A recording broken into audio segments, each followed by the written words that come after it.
Y bueno, solamente algunos puntos importantes de quién fue Ignacio. Fue mencionado por Policarpo, ya ven que era su compañero. Policarpo escribe una carta que hizo a los filipenses. Ahí menciona a Ignacio y recomienda sus cartas, que hay que leerlas, que dice que tienen mucha fe y son edificantes. Y ahí sí hay testimonio muy bien de quién fue Policarpo. También lo menciona Eusebio de Cesarea, incluso lo menciona como un hombre importante. Y también habla de Ignacio, ahorita lo vamos a ver también en ese documento, esa parte. Ireneo y Orígenes también lo mencionan brevemente. Y ya los que sí dan testimonio directo y de que dejó cartas y de que era un hombre muy importante, pues ya fue Juan Crisóstomo, San Jerónimo también, Teodoreto de Ciro. Y pues mencionan especialmente el testimonio de estos personajes. Ellos sí dan testimonio, dicen que sí hubo un contacto y fue instruido por los apóstoles, Ignacio, por eso lo sabemos. Y este autor, Eusebio de Cesarea, que es el que les vengo mencionando, dice suele ser el más importante entre los eruditos, y esto ha sido así en líneas generales desde que comenzaran en el siglo XVI las disputas entre católicos y protestantes. Entonces, esa es una obra historia eclesiástica sumamente importante para la fe. ¿Qué nos dice Eusebio? Vamos a ver ahorita un fragmento de historia eclesiástica en el libro 3. Si quieren, yo les paso este documento de la historia eclesiástica, yo lo tengo en el electrónico. Ahí en su libro 3, en el capítulo 22, dice: pero de los antioquenos, desde Evodio, primero que fue instituido, fue el primero, ¿no? Por eso sabemos que fue Evodio, porque él nos da testimonio de eso. En el tiempo de que hablamos, era muy conocido el segundo, todavía más importante, más popular. ¿Quién? Ignacio. Ahí nos empieza ya mencionando a un tal Ignacio. Allá más adelante, en el capítulo 36 de ese mismo libro 3, dice: esto es lo que se refiere a Ignacio. Después de él, recibió la sucesión del episcopado de Antioquía, Eros. Miren, aquí es importante también por la antigüedad de este documento, que entonces ya tenemos un linaje. Fue Pedro, después funda ahí Pedro la iglesia, ¿no? En Antioquía. Después nombran a Evodio, después a Ignacio y después a Eros, el siguiente obispo. Pero sí, pongan atención a los detalles. ¿Qué dice aquí? Después de él recibió la sucesión. Significa que por sucesión se nombra a las personas. Siempre fue así. No dice, Eros tomó la Biblia por su cuenta y hizo su iglesia. No. Primero lo nombra alguien que ya existe. ¿Quién? Ignacio. En ese momento, el colegio de apóstoles o de gente que estuviera de responsable en ese momento. Ya hay sucesión ahí, según el testimonio de Eusebio. Ahí continuamos leyendo más adelante y dice Eusebio: brillaba por ese tiempo en Asia Policarpo. Vamos a volver a ver esta cita cuando hagamos la carta de Policarpo a los filipenses. Dice, discípulo de los apóstoles. Entonces Eusebio da testimonio de que efectivamente Policarpo era discípulo de los apóstoles, al que habían confiado que el episcopado, o sea, era obispo de la iglesia de ¿dónde? De Esmirna. Los testigos oculares y ministros del Señor. Y fíjense, todavía aclara, eran testigos oculares, todavía vivía gente que conocía a Jesús en ese tiempo. A la vez, dice, adquirían notoriedad, ¿quién? Papías, obispo de la iglesia de Hierápolis, que es el otro personaje que les digo que más adelante vamos a ver, Ignacio. Y aquí sí, subrayo, el hombre más célebre. Entonces, cuando yo les hable de Ignacio y su testimonio, no les estoy hablando de cualquier fulano, cualquier cristiano que andaba por ahí, y porque van a decir eso los protestantes. No, ¿qué tal si él se corrompió? No, estamos hablando del hombre más importante de todos. Por lo tanto, su testimonio representa toda la iglesia y todo el cristianismo de ese momento. Porque van a decir, no, pero es una opinión de un hombre más. No, es el hombre más célebre, el que todos saludaban, al que todos conocían, al que todos se sentaban para escucharlo y aprender de él. Él representaba el cristianismo de ese entonces. Vamos a ver qué enseñaba el cristianismo de aquel entonces, a ver si enseñaban lo mismo que los protestantes. Dice, el hombre más célebre para muchos todavía hasta hoy. ¿Cuándo vivió Eusebio? Y dice, todavía hasta hoy. Después de 4 siglos, sus enseñanzas de Ignacio prevalecían. Entonces Ignacio les enseñaba la palabra de Dios, aunque no existía la Biblia, porque la Biblia existió hasta mucho después, ¿no? Fíjense, se murió Eusebio y todavía no existió, el Papa Damaso todavía no decía que era palabra de Dios. Entonces sí existían escrituras sagradas, eso sí, por ahí circulaban las cartas de Pablo, por ahí circulaban tal vez las de Juan, Pedro, pero nadie se tomó el tiempo de tomarlas juntas y decir, miren, ya hice la Biblia, esto es palabra de Dios. Algunos cristianos seguían el Apocalipsis, algunos otros decían que no hay que seguir el Apocalipsis, algunos seguían como palabra de Dios la carta de Clemente a los Corintios, algunos decían que no, algunos decían que el pastor de armas era palabra de Dios. Entonces, las iglesias, como no eran en este tiempo que tenían WhatsApp y correo, pues no andaban al tanto qué escritos usaban unos, qué escritos usaban otras. Algunas usaban la didaje, la enseñanza de los apóstoles, hasta que hubo un momento en el que tuvieron que poner orden, decir, a ver, ¿qué vamos a usar para las misas? ¿Qué vamos a leer en la liturgia? Y ya por eso, una voz con autoridad lo tuvo que decir el Papa Damaso en el 382. Entonces, aquí se menciona a Ignacio como alguien importante. Y dice aquí, una tradición refiere, fíjense, menciona, sigue hablando de Ignacio, refiere que este fue trasladado de Siria a la ciudad de Roma para ser pasto de las fieras en testimonio de Cristo. ¿Qué quiere decir? Que por causa del evangelio pues había persecuciones. En este caso él era el emperador Trajano, el que los perseguía en el tiempo de Ignacio. Lo mandó a los leones, órale, ¿no? Por ser cristiano. Es que me surgió una duda. Hay que hablar de la Sagrada Escritura y que dices que fueron escritos después, o sea, obviamente algunos de los apóstoles, ¿no? Pero entonces cuando Jesús abre, o sea, no fue tomada de los pergaminos. Sí. Porque cuando Jesús lee, dice que dice esta palabra se ha cumplido. Sí. O sea, ya venía, ¿no? Sí, buena observación. ¿Qué existía como escritura o sagrada escritura? Los judíos solamente tenían un canon, bueno, para ellos era su canon. ¿Cuál era? ¿Qué es para nosotros? El Antiguo Testamento, ¿no? Las escrituras hebreas. Pero cuando digo que no existía Biblia, me refiero a que no existía el Nuevo Testamento como lo conocemos hoy. O sea, la recopilación. Sí existían los libros por ahí sueltos, ¿no? Que las cartas de Pablo andan por allá, que andan por acá. A lo mejor esas eran las más populares. Pero no todos conocían las cartas del Apocalipsis, por ejemplo, que fue escrito hasta el 90. No todos tenían en estima la carta de Hebreos. Los mismos judíos tenían dos cánones, ¿no? Y otra observación es que entre algunos judíos había desconfianza de ciertos libros que fueron escritos un poco después. ¿Cuáles?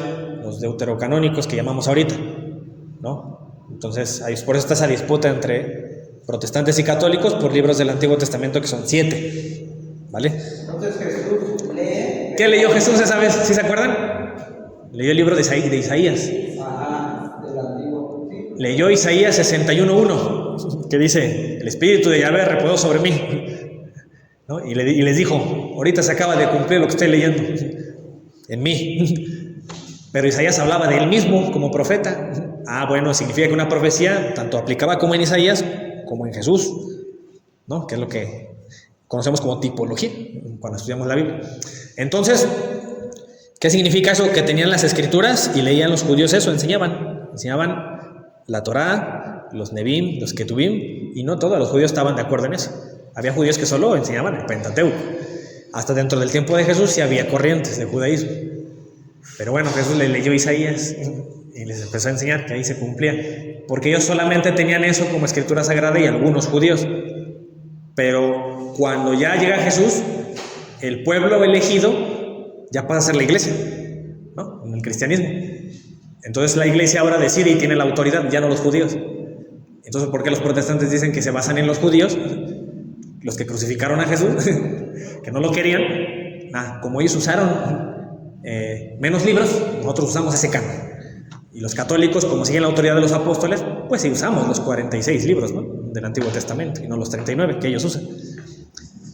Pero bueno, haciendo un paréntesis en eso, entonces tenían la escritura hebrea, pero el Nuevo Testamento no estaba recopilado, que eso vendría después.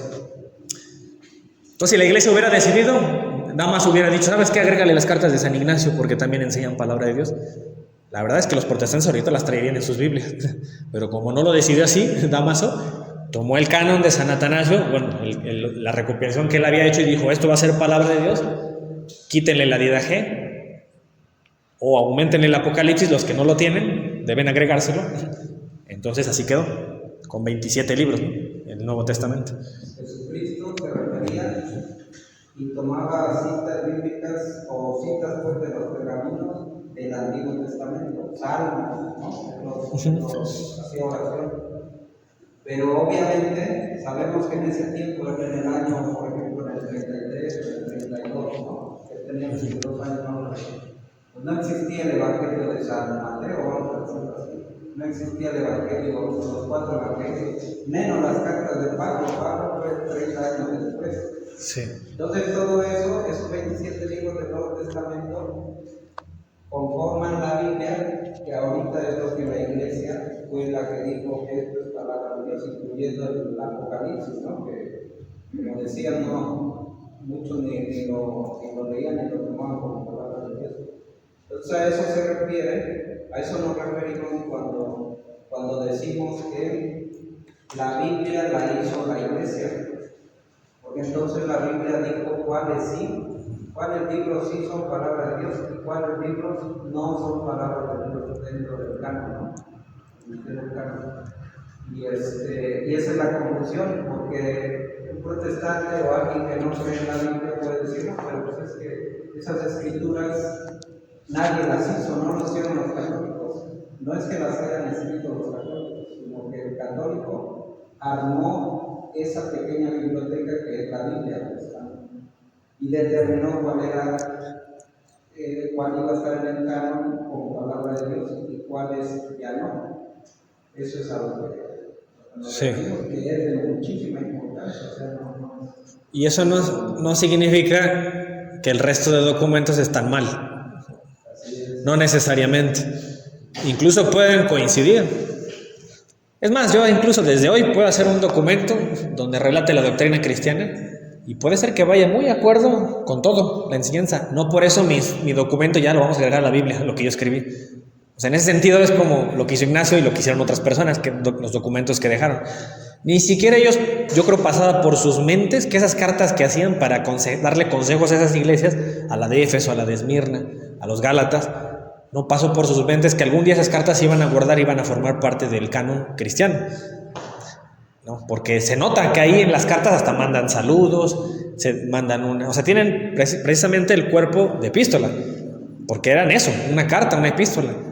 De haber sabido que algún día iban a llegar los protestantes, en un futuro iban a andarse peleando los cristianos entre ellos, bueno, entonces hacen un tratado teológico, ¿no? Ya más, algo sistematizado. Pero no era esa intención de los apóstoles. Entonces, por eso, pero los protestantes piensan que la Biblia es un tratado teológico y que ahí está todo y debe estar todo. No era así. Precisamente no escribían todo porque ellos sabían que la otra fuente de transmisión era vía oral.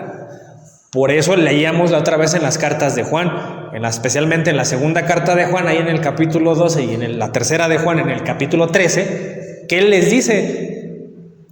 hay muchas otras cosas que les quiero decir, pero no, se los voy a escribir, se los quiero decir de viva voz. O sea, prefieren eso. ¿Y qué vamos a hacer si los apóstoles así enseñaban? Entonces la iglesia que no tenga esa transmisión oral no es de Cristo. Así de sencillo, no puede ser, porque ya no están enseñando como los apóstoles enseñaban. Sí, nada más un detalle. Acuérdense que la revelación era progresiva. Dios siempre tenía en mente una congregación, una familia. Al principio sí era un pueblo, el pueblo judío, pero ahora pasó a ser la iglesia, ya. Entonces, también es un poco, no es a lo mejor de lo más preciso o correcto decir, es que tenemos el canon judío, no, nosotros somos ya la iglesia de Cristo. Entonces, es un solo canon el que tenemos, no es que tenemos dos cánones en la Biblia, tenemos uno solo, y es el canon cristiano, punto. ¿Qué es el canon cristiano? El que abarca la antigua alianza, que es todo el Antiguo Testamento, como un antecedente, y ahí vienen semillas de lo que ahora son los sacramentos, las enseñanzas de Jesús, las profecías cumplidas, todo apuntaba a Jesús. Entonces, si te das cuenta, también viene siendo algo, si todo eso apuntaba a Jesús, también viene formando parte del cristianismo. Que el pueblo judío decidió quedarse hasta ahí, pues está bien, se respeta, ¿no? Unos se quedaron ahí, unos no se convirtieron al cristianismo. Y ya después Pablo, Jesús, los apóstoles explican el Antiguo Testamento cómo lo podemos entender a la luz de Cristo, ¿vale? Entonces, sí, eso es también importante mencionarlo. Lo que ahorita mencionaba Marce. Por ejemplo, ahí en Romanos, ¿alguien tiene su Biblia? Pueden abrirla en el capítulo 3. Romanos 3, verso 1. Antes de pasar enamorado, Ajá. ¿tú has visto qué libros tienen los libros que ellos manejan, que es la Torá? ¿Qué libros del Antiguo Testamento que nosotros tenemos tienen ellos? ¿Cuáles libros? Sí. Bueno, primero hay que aclarar cuáles judíos, porque hasta el día de hoy hay muchas corrientes judías. Por ejemplo, si tú mencionas a los jaredíes, que son los que usan su sombrerito y sus caireles, que son los más ortodoxos, pues bueno, tendrán su canon.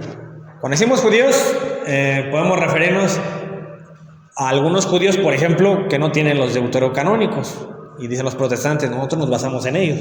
Como ellos desecharon el libro de Tobías, Macabeos 1, Macabeos 2, Baruch, Judith, todos estos, eclesiástico. Entonces, hay un grupo de judíos que tendrán ese canon. El Antiguo Testamento exactamente como lo tenemos, sin esos deuterocanónicos. Pero en Etiopía hay unos judíos que también dicen que son judíos, tienen el Antiguo Testamento y sí tienen los deuterocanónicos, tienen los 46, esos son los falashas, ¿no? Los judíos falashas de Etiopía tienen exactamente nuestro canon de Antiguo Testamento, 46 libros. Tal vez hay diferencias en cómo lo organizan. Por ejemplo, hay libros que los tienen fusionados y lo mencionan como un solo libro, ¿no? Así estaban organizados algunos.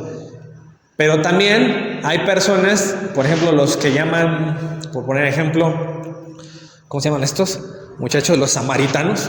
Todavía existe por ahí un grupo que se llaman los samaritanos y ellos no tienen, solo tienen la Torá, los primeros 5 libros, el Pentateuco es la Torá. Y no siguen ellos a los profetas, a Isaías ni a Jeremías, ellos quitaron eso de su canon, solamente siguen desde el Génesis, ¿no? Hasta libros, el Números, Éxodo, Deuteronomio, solamente tienen esos 5 y se rigen sobre esos 5. Entonces va a depender qué grupo veas, qué volteas a ver.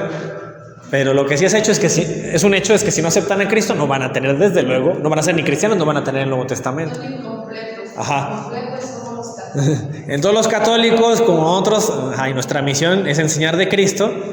Pues bueno, obviamente no nada más es hablar solo de Jesús. Jesús que nos dejó su iglesia y hay que pertenecer a esa familia. Hay que tomar el cuerpo y la sangre de Jesús para pertenecer y actualizar la alianza, que es lo que hacemos cada misa, ¿verdad? Todos los domingos. Actualizar nuestra alianza con Jesús. Entonces fíjense, vamos a continuar. Dice aquí algo bien importante: al ser conducido a través de Asia bajo la vigilancia cuidadosísima de los guardianes, imagínense ese escenario donde Ignacio lo apresan en Siria, lo agarran los romanos, dicen, sabes, te vamos a llevar a Roma porque pues ya te tocó, ya te llegó tu hora, te vamos a echar a los leones. Así que emprenden un camino bien largo, ya vimos el mapa, ¿no? Va a una expedición y en lo que va en ese camino, fue en el año 107, en ese camino él hace las cartas para despedirse y decirle a la gente, ¿saben qué? Pues ya me están llevando. Y lo más increíble, que por eso es Ignacio de mis santos favoritos, aparte de todo lo que nos dejó y que era excelente apologista, hizo una apología en sus cartas del cristianismo, es que les decía a todos, por favor, no hagan nada, dejen que me maten, porque a mí se me está concediendo ese honor.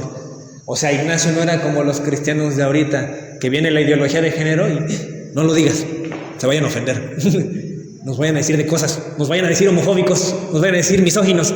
No, Ignacio no le importaba nada, al punto de que no le importaba que se lo comieran los leones vivos. Él defendía el cristianismo.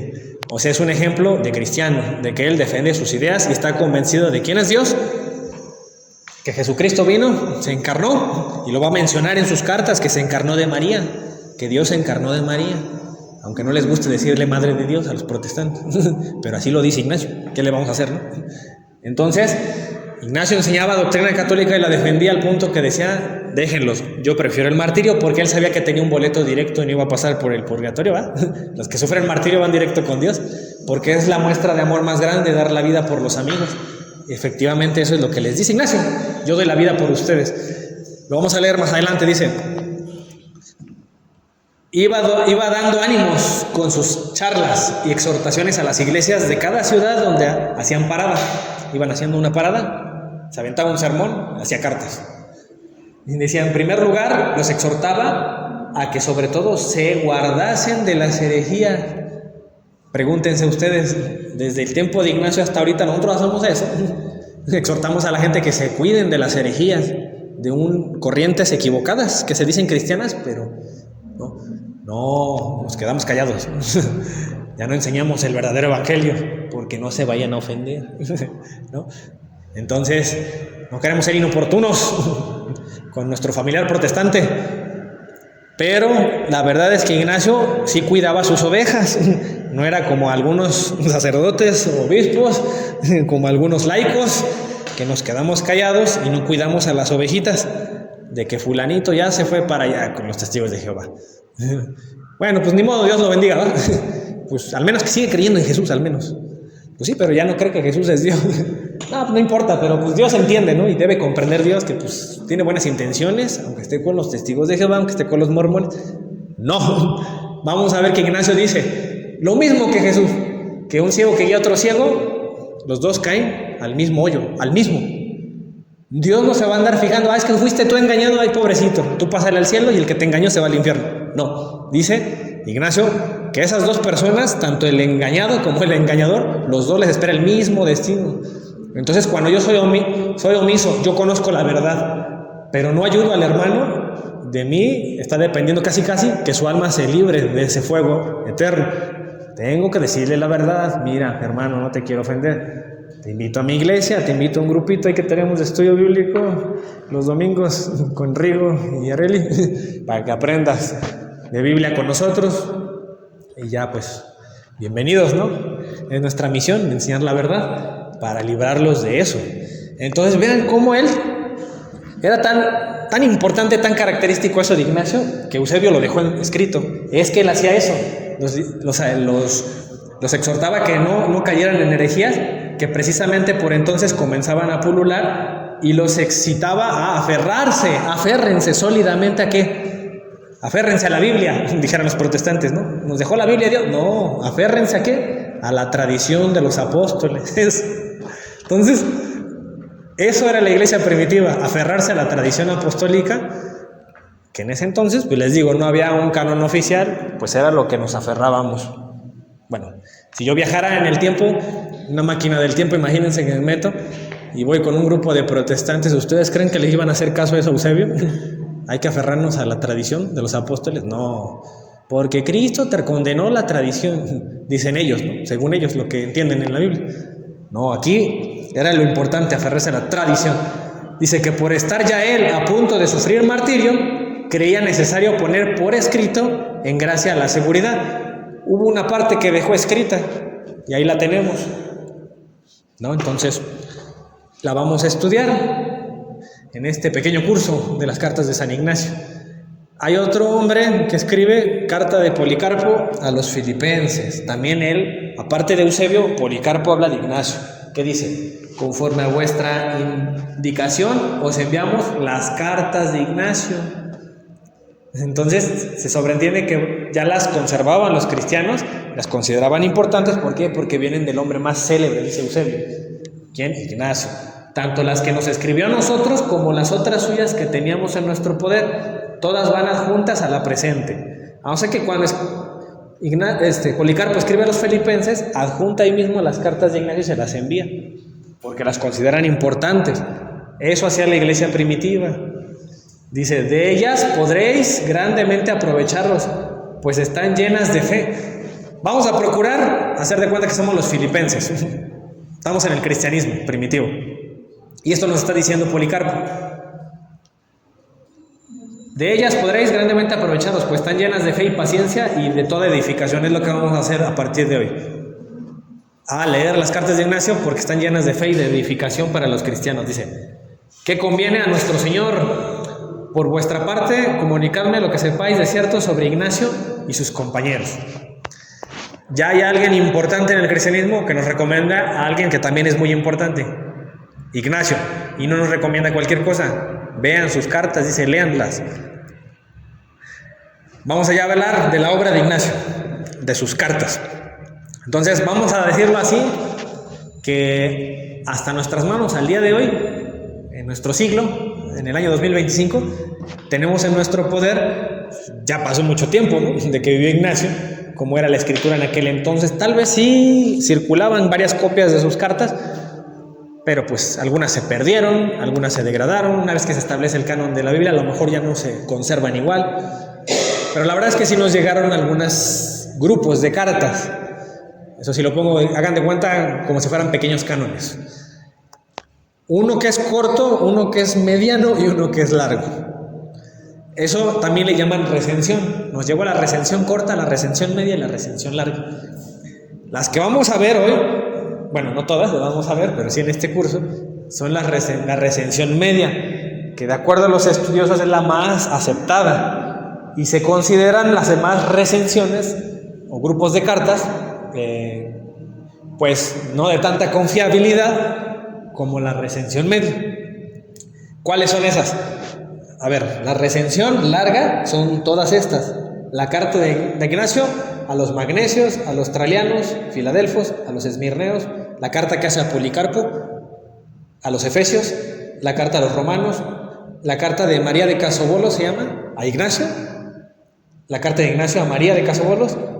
Hay una carta también que es a los tarsenses, a los filipenses, a los antioquenos, y una carta a un diácono llamado Herón. Esa era la recensión larga, y esas cartas circulaban en la iglesia primitiva. ¿Qué pasa? Que cuando ocurre esto ya se documentaba desde antes de la Reforma Protestante. Ocurre la Reforma Protestante en 1517, y como siempre los protestantes desconfiados dicen: no, como se dieron cuenta que enseñaban cosas católicas las cartas, no, es falso todo esto. Ignacio a lo mejor ni existió, empezaron a decir algunos supuestamente estudiosos protestantes: es que Ignacio no existió, es que sus cartas son falsas, ¿no? Entonces, pues los estudios que se han hecho hasta el día de hoy, pues mucha gente sí ha concluido. ¿Saben qué es? Que eso lo dicen por prejuicios eclesiales, evidentemente, porque Ignacio enseña muchas cosas muy católicas. No conviene, ¿va?, que eso lo sepa o lo hayan conocido los cristianos. Es que ya estaba corrupto. Bueno, entonces, ¿por qué era el hombre más célebre del cristianismo? Estamos hablando de alguien representativo, o sea, que enseñaba una buena doctrina, sana doctrina. Ahora bien, la recensión larga es esta, toda esta, la que les leí. Y esa les digo que anduvo circulando. Y la recensión larga también tiene estas cartas a los magnesios, a los efesios, tiene más información, más texto. Y la recensión media nada más tiene estas cartas, las que son aquí, de los magnesios, traianos, filadelfos, esmirneos, a Policarpo, efesios y a los romanos. Estas son las que les digo que son las más aceptadas. Esas son las que vamos a ver. Las otras, la verdad es que no las tengo a la mano, pero les digo, sería interesante un día checarlas, si algún día las tenemos. Y hubo también un tiempo en que llegó una recensión corta, que hubo un descubrimiento de que se encontró una carta a Policarpo, Éfeso y Romanos, y resulta que esta estaba incluso en otro idioma, estaba en siriaco, y era más antigua que todas las demás. Y tú podrás pensar, ¿era la más original? No, era incluso estaba más recortada la información en cada una de ellas que las otras. ¿Por qué será que era la más antigua pero tenía menos información? Pareciera que las personas que la copiaron resumieron todavía más las cartas. Lo más probable es que sea porque en aquel entonces era muy caro manejar textos y copias de textos, por eso resumían las cartas. Pero al menos la recensión media pues tiene estas 7, y sí tiene una información que es suficiente para conocer el cristianismo de ese tiempo y lo que enseñaban. Esas son las que vamos a ver. Solo como mención, hubo un tiempo que también en la época medieval llegó otra recensión que le llaman el Corpus Ignaciano, pero ahí sí ha habido un consenso que supuestamente esas cartas vienen de Ignacio, en donde sí lo más probable y es casi seguro y ni siquiera se le toma en serio es que sean cartas espurias, se llaman, o falsas, que sí son escritos apócrifos. Y esa es una carta de Ignacio que escribe a Juan el Evangelista. Hay dos, la primera y segunda carta de Ignacio a Juan el Evangelista, y que supuestamente hay una carta que escribe a Santa María Virgen, y que la Virgen María le responde a Ignacio, una carta. Entonces también están esas cartas, pero les digo que la opinión, y como data del siglo XII, o sea, es muchísimo tiempo después, lo más probable es que haya sido falsa, si las escribieron después, pero supuestamente vienen de Ignacio de Antioquía. Pero bueno, eso lo van a encontrar ustedes cuando estudien estos temas.